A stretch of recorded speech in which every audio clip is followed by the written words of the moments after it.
So as of the time of this recording, it is currently November 23rd, 2025, which means that we're 6 days away from Survivor Series War Games. As of the time of this recording, there's only officially 4 matches.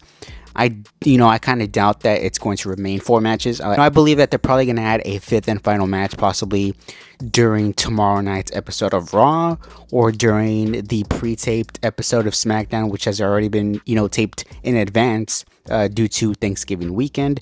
But regardless, this is Survivor Series War Games from San Diego Petco Park.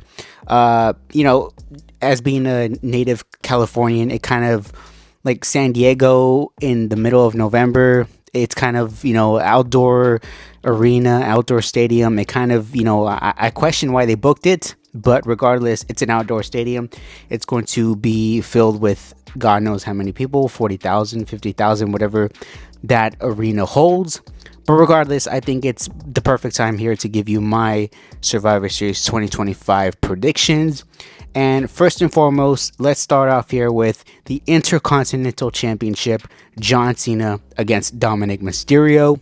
I think that the final match that Cena had at Monday Night Raw in Madison Square Garden, when he received the win, tagging with Rey Mysterio and Sheamus, I think that's the last time that you're ever going to see John Cena pick up a win here in a current active, just ever in his entire career.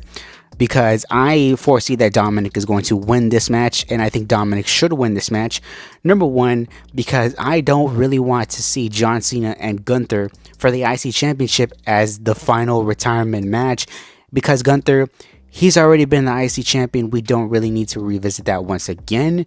I feel like just it's a standalone match. It'd be better for John Cena and Gunther to have that rather than have the IC title on the line. You really don't need that.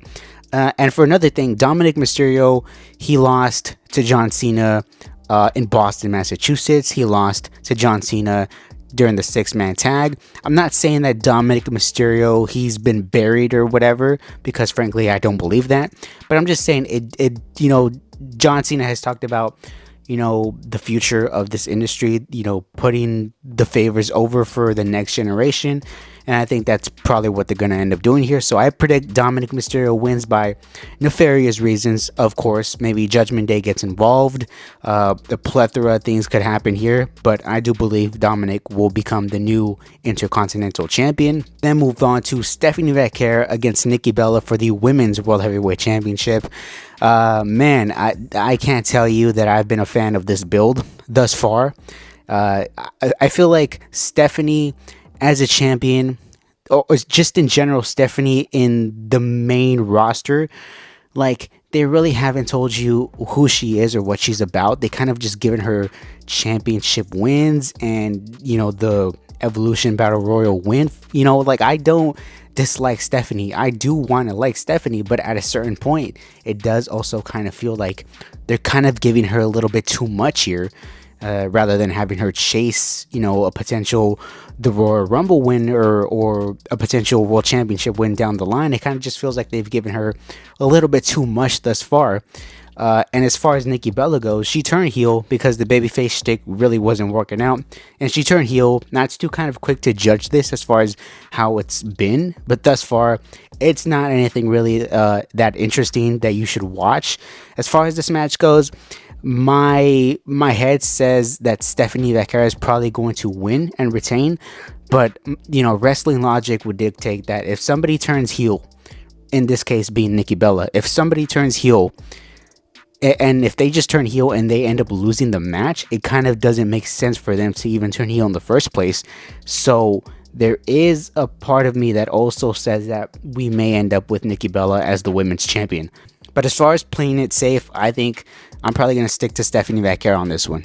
We then have the Women's War Games match, the team Babyface being led by AJ Lee against Team Becky Lynch, the heel side of this equation. So it's going to be Rhea Ripley, Io Sky, Alexa Bliss, Charlotte Flair, and AJ Lee against Asuka, Kairi Sane, Nia Jax, Lash Legend, and Becky Lynch. This goes in line as far as what my predictions are for the men's side of the War Games match, because they've been teasing, the tensions between Charlotte Flair and Rhea Ripley, which really just only lasted for a weekend. They could have gotten more out of that story if they really wanted to. But I mentioned this, when that whole thing was initially teased. I said, I can kind of swear that this was done even 2 years ago with Becky Lynch and Charlotte Flair. So it kind of just feels like they're rehashing it, and it kind of just feels lazy, The additions of AJ Lee and Becky Lynch have certainly made this, at the very least, somewhat, more entertaining, because really there wasn't not much of a story here. As far as who wins this match, I'm gonna go with the team babyface here. I do assume that they're going to tease tensions as far as, is Charlotte going to turn? Is Rhea potentially, is she going to be on board with Charlotte? I think that the babyface team ends up winning here, simply for the fact of, I think that in the men's War Games side, we have a different scenario, different situation occur. Because in the men's War Games match, we have, I'm just going to call it Team CM Punk, because this really is Team CM Punk against Team Vision. I know they have Cody front and center in the War Games poster, which is fine. I mean, that's the champion, so I do understand that, but at a certain point as well, this is more about Team CM Punk against Team Vision. So we have CM Punk, the World Heavyweight Champion, the WWE Champion Cody Rhodes, Roman Reigns, and Jimmy and Jey Uso against Brock Lesnar, Braun Breaker, Bronson Reed, Logan Paul, and Drew McIntyre. So like I said, I do believe that the Vision is going to end up winning here. Simply, I mean, there's a lot of reasons why I believe this. I believe that the babyface team, they're probably not going to, there's a lot of egos in that match. There's Cody Rhodes, there's Roman Reigns, there's CM Punk, there's Jey Uso. There's a lot of tensions between all of those guys, which may end up leading to them taking the loss here. Also, I feel like the team of the babyface, they're more established as, top stars, with the exception of Jimmy Uso. They could afford to take a loss here, and it's not really going to affect them. I'm not saying that if the Vision ends up losing here, that's going to bury them.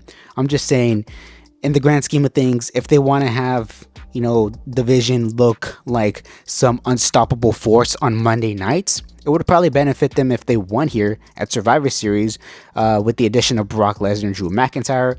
I don't know whether or not Brock Lesnar ends up turning on potentially the Vision here. I have heard that thrown out as far as him possibly turning on the Vision, or as far as maybe Randy Orton gets involved and turns on Cody Rhodes. I don't really know the scenarios here in which, these things end up coming out, or maybe Jey Uso ends up turning on Roman Reigns and Jimmy Uso. I don't know, but I do predict, however, that the heels are going to get the win here. The Vision with Brock Lesnar, Logan Paul, and Drew McIntyre. But those are my thoughts as far as Survivor Series War Games goes and is concerned. I do believe that they're going to add a fifth and final match, possibly on Monday night. But post your comments down below. Let me know if you agree with my predictions or not. Let me know down in the comments down below. And until next time, I will see all of you on the next one.